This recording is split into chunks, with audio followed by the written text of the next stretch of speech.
Assunto em conversa com apoiadores na saída do Palácio da Alvorada mais cedo, o presidente Jair Bolsonaro afirmou que quem votar em Lula em 2022 merece sofrer.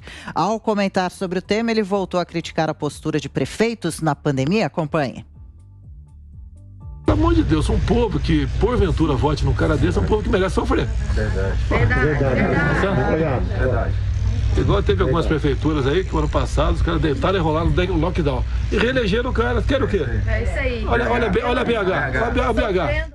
Bom, nem Bolsonaro nem Lula confirmaram oficialmente a participação na próxima eleição, mas lideram as pesquisas de intenção de voto.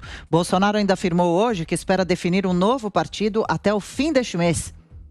A aliança é quase muito pequena a chance aí, tá? Já estou atrasado já, tem outro partido, espero que esse mês eu resolva. E aí, José Maria Trindade, presidente Jair Bolsonaro já começa a comentar, responder questionamentos com relação a 2022 e essa possível participação, né, candidatura de Lula também. Eu pessoalmente não tenho dados concretos, apenas uma percepção pessoal de que o Lula não será candidato. Eu ainda tenho essa percepção. Mas o quadro atual, a fotografia atual é esta, disputa de Bolsonaro contra Lula, né? E é isso que ele diz, né? A comparação de um contra outro. A própria eleição do presidente Jair Bolsonaro foi uma reação geral do Brasil contra o petismo que você falava, né? Tentaram fazer aqui uma parente que não foi tão tolhida da verdade, mas o afunilamento poderia chegar lá. Então, essa é a postura do presidente Bolsonaro. Sobre a segunda fala dele sobre o partido político, o presidente inicialmente pensou em ir para o MB, o da mulher. E houve um momento que formaram um aliado muito próximo dele e me disse, olha, o presidente já decidiu, já bateu o martelo, vai para o Patriota. Era a ideia. Lembrando que o presidente, ele é um exemplo de que o Brasil pode sim trabalhar com a possibilidade de uma candidatura avulsa ou um candidato independente que fica até melhor, né? Ele foi um candidato independente. Só que agora, líderes me dizem que o PSL para o presidente fica melhor porque o PSL tem uma estrutura já. É o partido que tem o maior número de deputados na Câmara dos Deputados, por isso mesmo recebe verbas para a campanha eleitoral. E o presidente, desta vez, vai ter que justificar e vai ter que gastar dinheiro, porque ele, como presidente da República, a não sei que ele se licencie, e não parece que isso vai acontecer, quando ele fizer um deslocamento como candidato, aí ele terá que pagar o deslocamento, inclusive o Boeing presidencial, o gasto com segurança, e isso fica muito caro. E o PSL terá estrutura para pagar isso. Além disso, dessa questão prática necessária, né? Agora a coisa não pode ser mais tosca nem não profissional. Além disso, ele precisará de tempo de rádio e TV, porque haverá uma união contra ele. Então, ele precisa sim de tempo de rádio e TV, daí desta ida, a volta, na verdade, dele para o PSL. As arestas já estão sendo aparadas e essa é a situação. É a política, Adriana. Começou tudo de novo. Verdade, Zé. E você, Ana Paula Henke, tem 2 minutinhos, ouviu com a gente amanhã do presidente na saída do Palácio da Alvorada, o que achou?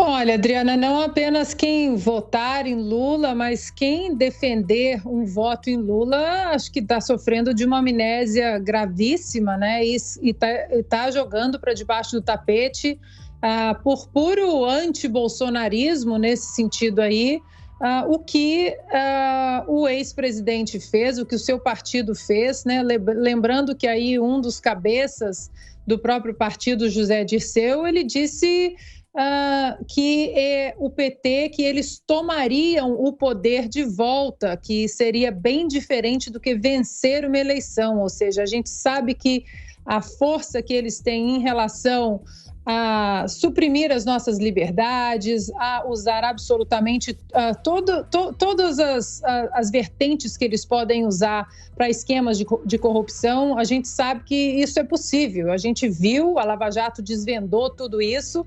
Agora, não é por falta de aviso, está tudo muito escancarado. É mais ou menos o que a gente está vivendo aqui nos Estados Unidos, Adriana.